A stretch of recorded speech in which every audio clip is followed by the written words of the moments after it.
जोहार दोस्तों, स्वागत है आप सबका आपके अपने YouTube channel Gurukul institute RS में। साथियों, चैंपियंस ट्रॉफी की प्रतियोगिताएं चल रही है, मैचेस चालू है और आज भारत पाकिस्तान का मैच भी लाइव है। आप सभी क्रिकेट प्रेमी को पता होगा, भारत को 242 रनों का टारगेट मिला है पाकिस्तान की ओर से और जितने भी क्रिकेट प्रेमी ऐसे स्टूडेंट्स होंगे उनका आज पूरा का पूरा ध्यान इंडिया पाकिस्तान के मैच के ऊपर होगा, क्योंकि इंडिया पाकिस्तान के मैच का टसन ही कुछ ऐसा होता है कि लोगों का ध्यान ये मैच बरबस ही अपनी ओर खींच लेता है। लेकिन दोस्तों, पढ़ाई लिखाई भी करनी उतनी ही ज़रूरी है। प्रतियोगिता परीक्षा की तैयारी करने वाले विद्यार्थियों के ऊपर इन सब चीज़ों का बहुत प्रभाव नहीं पड़ता है और आप सभी को ज़रूर अपनी पढ़ाई के ऊपर भी बिल्कुल इसी प्रकार का कंसंट्रेशन, इसी प्रकार का ध्यान जरूर रखना चाहिए। साथियों, आप सबको पता है कि आज संडे का दिन है और संडे को आप लोगों को प्रत्येक रविवार को हमारे चैनल के माध्यम से झारखंड की जो साप्ताहिक गतिविधियां होती है, झारखंड से जुड़ी हुई जो साप्ताहिक लेटेस्ट करंट अफेयर्स होते हैं, ऐसे करंट अफेयर्स की जानकारी आप सभी को हमारे चैनल के माध्यम से दी जाती है, जो आप लोगों को जेपीएससी, जेएसएससी जैसी प्रतियोगिता परीक्षाओं में काम आती है। तो आइए दोस्तों, देखते हैं आज कौन कौन सी महत्वपूर्ण जानकारी इस वीडियो के माध्यम से आप लोगों को मैं उपलब्ध करवा रहा हूं। तो दोस्तों, सबसे पहली जानकारी जो है, प्रश्न के रूप में आप यहां इसे समझ सकते हैं, हाल ही में झारखंड के किस व्यक्ति को मिलिट्री जेट उड़ाने का लाइसेंस दिया गया। अब दोस्तों, हाल ही में झारखंड के किस व्यक्ति को मिलिट्री जेट उड़ाने का लाइसेंस दिया गया? तो साथियों, इसका करेक्ट आंसर कौन सा है? आप यहाँ पे बिल्कुल नाम स्पष्ट तरीके से देख सकते हैं। नाम क्या है इनका? निरूप मोहंती। याद रखेंगे दोस्तों, निरूप मोहंती। अब ये प्रश्न इंपॉर्टेंट क्यों है? तो यहाँ पे इंपॉर्टेंट ये इसलिए है क्योंकि निरूप मोहंती जो है देश के ऐसे पहले सिविलियन है जिन्हें कि मिलिट्री जेट उड़ाने का लाइसेंस जो है वो दिया गया है। अर्थात इससे पहले मिलिट्री जेट उड़ाने वाले ऐसे अनेक लोग रहे होंगे, लेकिन उनका संबंध सेना से रहा होगा, उनका संबंध वो पेशेवर लोग होंगे। लेकिन यहाँ पर अगर देखा जाए दोस्तों, तो ये पहला सिविलियन की बात की जाए तो देश का ऐसा पहला सिविलियन निरूप मोहंती होंगे जिनको कि मिलिट्री जेट उड़ाने का लाइसेंस प्रदान किया गया। अब दोस्तों, इंग्लैंड में इन्होंने 7 घंटे तक सैन्य जेट विमान को उड़ाकर अपनी ट्रेनिंग पूरी की, अपनी प्रशिक्षण को इन्होंने पूरा किया और इन्हें यह लाइसेंस इंग्लैंड में ही प्रदान किया गया। जी हाँ, इंग्लैंड में यह लाइसेंस इनको प्रदान किया गया है। 7 घंटे तक लगातार इन्होंने जेट विमान को उड़ाकर अपनी ट्रेनिंग को पूरी की है और ऐसा सम्मान प्राप्त करने वाले या ये लाइसेंस प्राप्त करने वाले ये भारत के ऐसे पहले सिविलियन होंगे। तो इस प्रकार नाम जरूर याद रखना है आपको। नाम क्या है इनका? निरूप मोहंती। आइए दोस्तों, आगे बढ़ते हैं और अगला प्रश्न है, हाल ही में किस राज्य ने गुटखा तथा अन्य पान मसाला की बिक्री पर पूर्णतः प्रतिबंध लगा दिया? अब साथियों, यहाँ पर बात हो रही है, गुटखा का सेवन लोग करते हैं। बहुत सारे ऐसे लोग होते हैं जिनको कि गुटखा, पान मसाला इत्यादि चबाने का शौक होता है। तो ऐसे लोगों के लिए यहाँ पर एक कह सकते हैं कि बुरी खबर है ऐसे लोगों के लिए। लेकिन अगर सेहत के दृष्टिकोण से देखा जाए, स्वास्थ्य के दृष्टिकोण से देखा जाए, तो ये सभी के लिए एक अच्छी खबर है। तो अब दोस्तों, हाल ही में किस राज्य ने गुटखा तथा अन्य पान मसाला की बिक्री पर पूर्णतः प्रतिबंध लगा दिया है? तो दोस्तों, इसका करेक्ट आंसर क्या होगा? झारखंड। जी हाँ, इसका करेक्ट आंसर झारखंड होगा।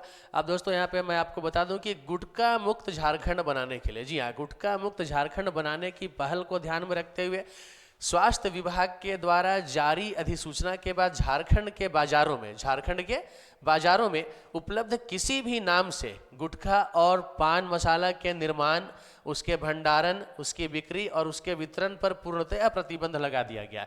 अर्थात ना तो गुटखा या पान मसाला का निर्माण किया जा सकेगा, ना तो उसको स्टोरेज करके अलग तरीके से रखा जा सकेगा, ना ही उसकी बिक्री की जा सकेगी और ना ही उसका किसी अन्य प्रकार से वितरण या अर्थात डिस्ट्रीब्यूशन किया जा सकेगा। तो इस तरीके से देखा जाए दोस्तों, तो अभी ये जो प्रतिबंध लगाया गया है, ये पूरे 1 साल तक ये प्रतिबंध जारी रहेगा और स्वास्थ्य विभाग के द्वारा जो अधिसूचना जारी की गई है, इस अधिसूचना के तहत दुकानों में छापेमारी का कार्य भी स्टार्ट कर दिया गया है और ऐसे जितने भी दुकानदार जो कि इस प्रकार के गुटखा उत्पादों का विक्रय कर रहे हैं, ऐसे लोगों के ऊपर प्रशासन की ओर से स्थानीय स्तर पर जो एक जुर्माना होता है, जुर्माना भी वसूले जाने का कार्य किया जा रहा है। तो साथियों, एक महत्वपूर्ण यहाँ से जानकारी है, आप याद रख लेंगे, झारखंड राज्य में फिलहाल गुटखा और अन्य पान मसाला की बिक्री पर पूरी तरह से प्रतिबंध लगा दिया गया है।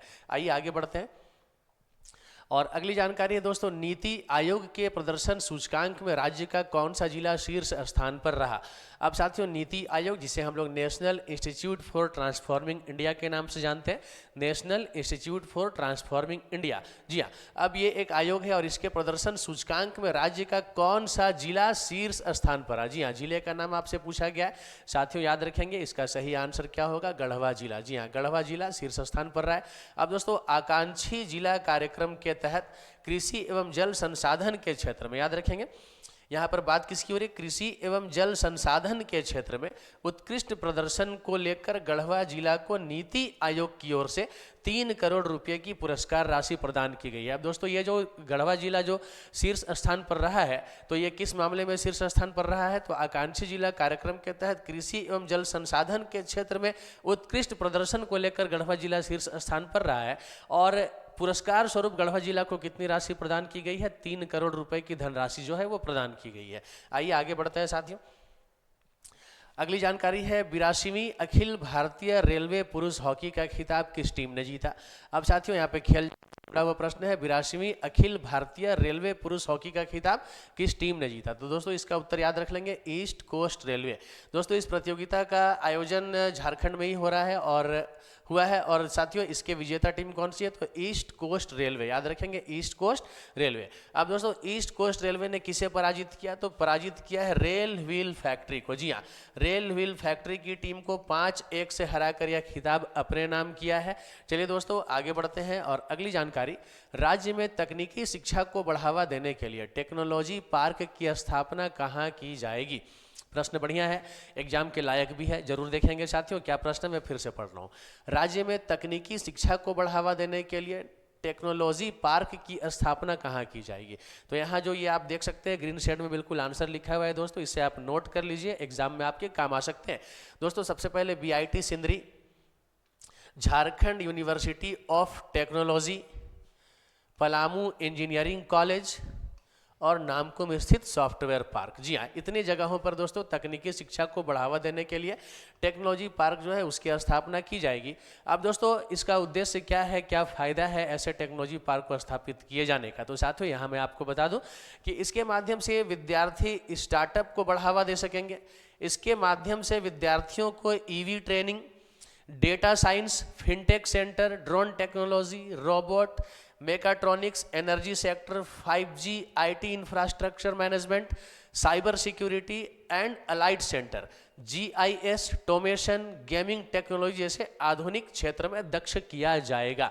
तो ऐसे बहुत सारी चीज़ें हैं टेक्नोलॉजी के क्षेत्र से जुड़ी हुई, जहाँ पे कि स्टूडेंट्स को क्या किया जाएगा? स्किल्ड किया जाएगा, उनको दक्ष किया जाएगा, उनकी कुशलता को बढ़ाने का कार्य किया जाएगा। तो एक तरीके से एक बेहद ही महत्वपूर्ण प्रश्न साथियों बन जाता है। टेक्नोलॉजी पार्क की स्थापना की बात है, कहाँ कहाँ पर स्थापित किया जाना है, आप यहाँ से इसे जरूर नोट कर लेंगे, आगामी परीक्षाओं में ये आपके काम आ सकती है। आइए दोस्तों आगे बढ़ते हैं और अब अगली जानकारी है, नई दिल्ली में आयोजित 3 दिवसीय South Asia travel and tourism exchange 2025 में झारखंड से कौन शामिल हुए? अब दोस्तों South Asia travel and tourism exchange, जी हाँ, South Asia travel and tourism exchange, यहाँ आप देख सकते हैं SATTE, ये इसका पूर्ण रूप भी है दोस्तों, और SATTE का पूर्ण रूप यहाँ आप देख सकते हैं south Asia travel and tourism exchange 2025 में झारखंड से कौन शामिल हुए? तो दोस्तों इसका करेक्ट आंसर है सुदिव्य कुमार सोनू। जी हाँ, सुदिव्य कुमार सोनू। अब सुदिव्य कुमार सोनू कौन है? तो ये हमारे झारखंड राज्य के पर्यटन मंत्री है। जी हाँ, तो पर्यटन मंत्री सुदिव्य कुमार सोनू झारखंड की ओर से इसमें शामिल होने का कार्य किए। अब दोस्तों इस दौरान झारखंड पर्यटन विभाग ने पर्यटन के विकास के लिए देश भर के निवेशकों को आमंत्रित किया है, और हमारे झारखंड राज्य में पर्यटन का बढ़ावा कैसे हो सके, पर्यटन का क्षेत्र कैसे विकसित हो सके, इसको लेकर के दोस्तों एक चिंता व्यक्त की गई है, और इसे ही लेकर के पर्यटन विभाग के द्वारा पर्यटन के विकास के लिए देश भर के निवेशकों को आमंत्रित किया गया है। तो पर्यटन मंत्री वर्तमान में राज्य के कौन है? सुदिव्य कुमार सोनू, जिन्होंने यहाँ पे जो भी सम्मेलन आयोजित किया गया इसमें ये भाग लेने का काम झारखंड की ओर से किए थे। आइए साथियों आगे बढ़ते हैं और अगली जानकारी, अगला प्रश्न, झारखंड के किस व्यक्ति को महालनोबिस मेमोरियल मेडल से सम्मानित किया जाएगा? अब साथियों बहुत ही इंपॉर्टेंट क्वेश्चन है, इससे आप बिल्कुल डबल मार्क लगा लीजिए। यहाँ पे मैं प्रश्न क्या पढ़ रहा हूँ आप गौर से देखेंगे। झारखंड के किस व्यक्ति को महालनोबिस मेमोरियल मेडल से सम्मानित किया जाएगा? दोस्तों आंसर याद रखेंगे, प्रोफेसर वसीम अहमद। जी हाँ, नाम क्या है इनका? प्रोफेसर वसीम अहमद। अब जरा प्रोफेसर वसीम अहमद के बारे में हम लोग जानते हैं ये कौन है दोस्तों? तो ये IIT कानपुर के आर्थिक विज्ञान के फैकल्टी, याद रखेंगे, अर्थशास्त्र के क्षेत्र से जुड़े हुए व्यक्ति है, आर्थिक विज्ञान के फैकल्टी के रूप में कार्यरत है। कहाँ? IIT कानपुर में। अब दोस्तों इन्हें भारतीय इकोनोमेट्रिक सोसाइटी के द्वारा इस सम्मान के लिए चुना गया। याद रखेंगे, भारतीय इकोनोमेट्रिक सोसाइटी के द्वारा इस सम्मान के लिए चुना गया है। अब दोस्तों ये जो प्रतिष्ठित पुरस्कार है ये 45 वर्ष से कम उम्र के अर्थशास्त्रियों को अर्थशास्त्र में उत्कृष्ट योगदान के लिए दिया जाता है। याद रखेंगे, 45 वर्ष से कम उम्र के अर्थशास्त्रियों को अर्थशास्त्र में उत्कृष्ट योगदान के लिए ये पुरस्कार जो है प्रदान किया जाता है। अब दोस्तों ये पुरस्कार जो है भारत के प्रसिद्ध अर्थशास्त्री डॉक्टर अमर्त्य सेन, जी हाँ, डॉक्टर अमर्त्य सेन तथा जगदीश भगवती जैसे प्रसिद्ध अर्थशास्त्रियों को भी दिया जा चुका है। अब डॉक्टर अमर्त्य सेन को आप सभी जानते हैं, नोबेल पुरस्कार के भी विजेता रह चुके हैं अर्थशास्त्र के क्षेत्र में। अब दोस्तों ऐसे प्रसिद्ध अर्थशास्त्रियों को भी ये पुरस्कार दिया जा चुका है और अब प्रोफेसर वसीम अहमद, जिनका संबंध झारखंड से है, उन्हें भी यह पुरस्कार जो है साथियों दिया जाने वाला है। तो इस तरीके से ये प्रश्न थोड़ा महत्वपूर्ण हो जाता है, आप इसे जरूर याद रखेंगे। दोस्तों ये प्रश्न आपके झारखंड की प्रतियोगिता परीक्षाओं के दृष्टिकोण से देखा जाए तो ये और भी महत्वपूर्ण इसलिए हो जाता है क्योंकि यह पुरस्कार प्राप्त करने वाले यह झारखंड के पहले व्यक्ति है। जी हाँ, झारखंड के प्रथम ऐसे व्यक्ति है जिन्हें यह पुरस्कार अर्थात महालनोबिस मेमोरियल मेडल से सम्मानित किया जाएगा। तो इस तरीके से एग्जाम के व्यू से देखा जाए तो एक महत्वपूर्ण प्रश्न बन सकता है। अब चलिए आगे बढ़े और अगली जानकारी को देखते हैं। दोस्तों अगला प्रश्न है, 53वीं सीनियर राष्ट्रीय हैंडबॉल चैंपियनशिप का आयोजन कहाँ किया जा रहा है। अब दोस्तों 53वीं सीनियर राष्ट्रीय हैंडबॉल चैंपियनशिप का आयोजन कहाँ किया जा रहा है। तो दोस्तों इसका आयोजन रांची में किया जा रहा है और प्रतियोगिता का आयोजन रांची में कहाँ हो रहा है, तो रांची में टाना भगत इंडोर स्टेडियम में, जो कि होटवार में है, वहाँ 22 से लेकर 26 फरवरी तक इसका आयोजन दोस्तों किया जाना है।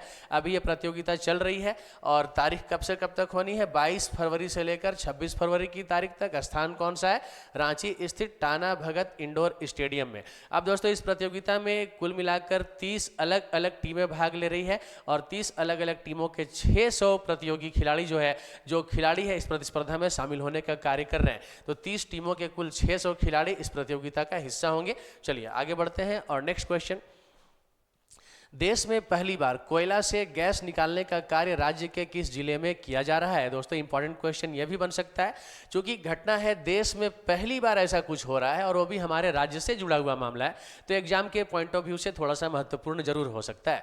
तो देश में पहली बार कोयला से गैस निकालने का कार्य राज्य के किस जिले में किया जा रहा है। अब दोस्तों इसका आंसर क्या होगा, इसका आंसर है जामताड़ा जिला। जी हाँ, याद रखेंगे जामताड़ा। अब दोस्तों यह प्रोजेक्ट जामताड़ा जिले के कास्ता ईस्ट में चल रहा है। इसके अलावा दोस्तों कोल इंडिया के इस अनुसंधान और विकास प्रोजेक्ट पर CMPDI कार्य कर रहा है। तो ये प्रोजेक्ट किसका है दोस्तों, ये प्रोजेक्ट कोल इंडिया का है और इस पर काम कौन कर रहा है दोस्तों, CMPDI जो है इसके द्वारा कार्य किया जा रहा है। अब दोस्तों ये जो प्रोजेक्ट है, इस प्रोजेक्ट में कनाडा की एक कंपनी है जिस कंपनी का नाम क्या है, एग्रो एनर्जी टेक्नोलॉजी। जी हाँ, एग्रो एनर्जी टेक्नोलॉजी इनकॉर्पोरेटेड, ठीक है ना, ये इस कंपनी का नाम है और इसी के द्वारा दोस्तों यहाँ पे कह सकते हैं कि काम किया जा रहा है। यहाँ पे मैं आपको बता दूं कि ये कंपनी इसमें टेक्निकल पार्टनर के रूप में कार्य कर रही है। अब ये जो कंपनी है दोस्तों, इसे इस प्रकार के कार्य करने में महारत हासिल है, बहुत ही ज़्यादा दक्ष कंपनी के रूप में जानी जाती है। जैसे कि कोयला से गैस निकालने की बात हो रही है, तो ऐसे कार्यों के लिए यह कंपनी को पहले से ही अनुभव प्राप्त है। और ये कंपनी कहाँ से है, तो ये कंपनी साथियों कनाडा से संबंध रखती है। चलिए आगे बढ़े हम लोग। अगली जानकारी है, झारखंड साहित्य पुरस्कार के तहत राज्य की किस लेखिका को नागपुरी भाषा के लिए साहित्य शिखर सम्मान से सम्मानित किया गया। साथियों बहुत ही महत्वपूर्ण प्रश्न, जरूर याद रखेंगे। प्रश्न क्या है, झारखंड साहित्य पुरस्कार के तहत राज्य की किस लेखिका को नागपुरी भाषा के लिए साहित्य शिखर सम्मान से सम्मानित किया गया। तो दोस्तों इसका करेक्ट आंसर है डॉक्टर सविता केसरी। याद रखेंगे, डॉक्टर सविता केसरी। अब दोस्तों डॉक्टर सविता केसरी को नागपुरी कवि कंचन जीवन और साहित्य समाज पुस्तक के लिए साहित्य शिखर सम्मान से सम्मानित किया गया। तो इनका जो पुस्तक है कौन सा है, कंचन जीवन और साहित्य समाज, इस पुस्तक के लिए इन्हें सम्मानित किया गया है। दोस्तों एग्जाम में आपसे यह भी पूछा जा सकता है, कंचन जीवन और साहित्य समाज नामक पुस्तक की लेखिका कौन है। आंसर क्या रखेंगे आप, डॉक्टर सविता केसरी। इसके अलावा दोस्तों अगर हम लोग मुंडारी भाषा की बात करें तो मुंडारी भाषा से मंगल सिंह मुंडा को, जी हाँ, मंगल सिंह मुंडा को उनकी पुस्तक है छैला संधू। याद रखेंगे साथियों, उनकी पुस्तक का नाम क्या है, छैला संधू के लिए सम्मानित किया गया। तो आपसे अगर प्रश्न पूछा जाए छैला संधू नामक मुंडारी भाषा में छपी पुस्तक या लिखी गई पुस्तक किसके द्वारा रचित की गई है या किसके द्वारा लिखी गई है, आंसर आपका क्या होगा, मंगल सिंह मुंडा। चलिए आगे बताएं दोस्तों अब खोरठा भाषा को लेकर। तो खोरठा भाषा से डॉक्टर गजाधर महतो प्रभाकर को आब ना रहा पटाइल के लिए सम्मानित किया गया है। तो आब ना रहा पटाइल ये भी एक पुस्तक का नाम है, किनके द्वारा रचित है, डॉक्टर गजाधर महतो प्रभाकर के द्वारा रचित है। कौन सी भाषा में, खोरठा भाषा में। तो खोरठा भाषा के लिए इन्हें यह सम्मान दिया गया। इसके अतिरिक्त दोस्तों और भी कुछ जानकारी इसी से जुड़ा हुआ यहाँ पर आपको बता दें, कुड़माली भाषा। अब कुड़माली भाषा में देखा जाए तो कुड़माली भाषा से रतन कुमार महतो सत्यार्थी की पुस्तक झलज मल आल आ को सम्मानित किया गया। याद रखेंगे दोस्तों, पुस्तक का नाम क्या है, झलज मल आल आ, और इसके रचयिता कौन है, रतन कुमार महतो सत्यार्थी। जी हाँ, कुड़माली भाषा में लिखी हुई पुस्तक है और इन्हें सम्मानित किया गया। नाम याद रखेंगे, रतन कुमार महतो। दोस्तों अगला है शिवशंकर महली। जरूर ये नाम याद रख लीजिए, इंपॉर्टेंट हो सकता है। शिवशंकर महली को डॉक्टर रामदयाल मुंडा स्मृति सम्मान से सम्मानित किया गया। एग्जाम में क्वेश्चन बन सकता है, हाल ही में डॉक्टर रामदयाल मुंडा स्मृति सम्मान से किसे सम्मानित किया गया। दोस्तों आपका आंसर क्या आएगा, शिवशंकर महली। इसके अतिरिक्त दोस्तों रोज केरकेट्टा, जी हाँ अगला नाम क्या है, रोज केरकेट्टा। आप देखेंगे रोज केरकेट्टा को डॉक्टर बीबी केसरी स्मृति सम्मान दिया गया। साथ ही साथ दोस्तों डॉक्टर हरि उरांव को कुड़ुख भाषा क्रियाओं का अध्याय के लिए सम्मानित किया गया। आगे दोस्तों कार्यक्रम का आयोजन किसके द्वारा किया गया, तो कार्यक्रम का आयोजन अखिल झारखंड साहित्य अकादमी की ओर से किया गया। जी हाँ, याद रखेंगे कार्यक्रम का आयोजन अखिल झारखंड साहित्य अकादमी की ओर से किया गया। अब दोस्तों यहाँ से देखा जाए तो थोड़ा सा इंपॉर्टेंट क्वेश्चन हो जाता है। अगर हम लोग थोड़ा सा पीछे फिर से एक बार स्लाइड में जाए तो यहाँ पे आप देख सकते हैं झारखंड साहित्य पुरस्कारों की बात हो रही है और झारखंड साहित्य पुरस्कार के तहत अनेक प्रकार के पुस्तक के रचयिता जो है, लेखक जो है, उनको सम्मानित किया गया है। अलग अलग भाषाओं के जैसे खोरठा भाषा, मुंडारी भाषा, नागपुरी भाषा, इसके अतिरिक्त आपको मैंने बताया खोरठा भाषा, ठीक है, और कुड़माली भाषा। तो ऐसे भाषा के जो लेखक है, रचयिता है, इन लोगों को इनकी पुस्तकों के लिए सम्मान दिया गया है। और इसका आयोजन किसके द्वारा किया गया था, तो अखिल झारखंड साहित्य अकादमी की ओर से इस कार्यक्रम का आयोजन किया गया था, जहां पे कि ऐसे अलग अलग भाषाओं के रचयिता को या लेखकों को दोस्तों यहाँ पे क्या किया गया, सम्मानित करने का कार्य किया गया है। तो इस तरीके से ये प्रश्न थोड़ा सा इंपॉर्टेंट हो जाता है। एक एक करके सारे बिंदुओं को आप लोग जरूर नोट कर लीजिए। यहाँ पर पूरी स्लाइड का आप स्क्रीनशॉट ले सकते हैं, आप वीडियो को स्किप करके आप देख सकते हैं, और जो भी जानकारी आपको दी गई है चूंकि महत्वपूर्ण है तो आप इसे 1 बाय 1 जरूर नोट कर लीजिएगा। एग्जाम के पॉइंट ऑफ व्यू से बहुत ही महत्वपूर्ण हो सकता है। आगे दोस्तों नेक्स्ट पेज। आज का प्रश्न आप लोगों के लिए, जिसका उत्तर आप लोगों को कमेंट बॉक्स में आकर देना है। अब दोस्तों आज का प्रश्न क्या है, बड़ा ही सुंदर सा स्लाइड यहाँ पे बना हुआ है, आप देख सकते हैं। आज का प्रश्न आप लोगों के लिए मैं दे रहा हूँ, झारखंड के पर्यटन स्थलों के प्रचार प्रसार सहित आवागमन की सुविधा के लिए किस ऑनलाइन ट्रेवल कंपनी के द्वारा प्रमोशन का कार्य किया जाएगा। साथियों अब झारखंड के पर्यटन स्थलों के प्रचार प्रसार के लिए, ठीक है ना, क्या किया जाना है, अभी एक ऑनलाइन ट्रेवल कंपनी को, ठीक है, इसके लिए उसे कह सकते हैं कि सहयोग लिया जा रहा है। और प्रश्न उसी से जुड़ा हुआ है कि झारखंड के पर्यटन स्थलों के प्रचार प्रसार सहित आवागमन की सुविधा के लिए किस ऑनलाइन ट्रेवल कंपनी के द्वारा प्रमोशन का कार्य किया जाएगा। अब दोस्तों पहला ऑप्शन है यात्रा, ऑप्शन बी है मेक माई ट्रिप, ऑप्शन सी है clear trip and option D है एक्सपीडिया ग्रुप। दोस्तों क्या लगता है आपको इस प्रश्न का सही उत्तर कौन सा है, कमेंट बॉक्स में आइए और अपना जवाब दे जाइए। दोस्तों अभी मैं फिर से आप लोगों को बोल रहा हूँ, मैच का सीजन चल रहा है, चैंपियंस ट्रॉफी चल रही है। हम सभी बिल्कुल ये कामना करते हैं, हमारी भी दिली ख्वाहिश है कि भारत पाकिस्तान को आज के इस मैच में बुरी तरह से पटखनी दे दे, भारत इस मैच को ही ना जीते बल्कि पूरे चैंपियंस ट्रॉफी का खिताब जो है ये भारत की झोली में आ जाए और हमारे लिए करंट अफेयर्स का एक नया प्रश्न वहाँ से बन जाए। दोस्तों लेकिन मैच के साथ साथ तैयारी भी जरूरी है, तो उतना ही कंसंट्रेशन आप अपनी तैयारी के ऊपर भी जरूर बनाए रखिए। आने वाले दिनों में निश्चित तौर पर आप सभी को सफलता हाथ लगेगी। साथियों आप सभी को मेरी ओर से, मेरी पूरी टीम की ओर से बहुत सारी शुभकामनाओं के साथ जय हिंद, जय भारत। साथियों।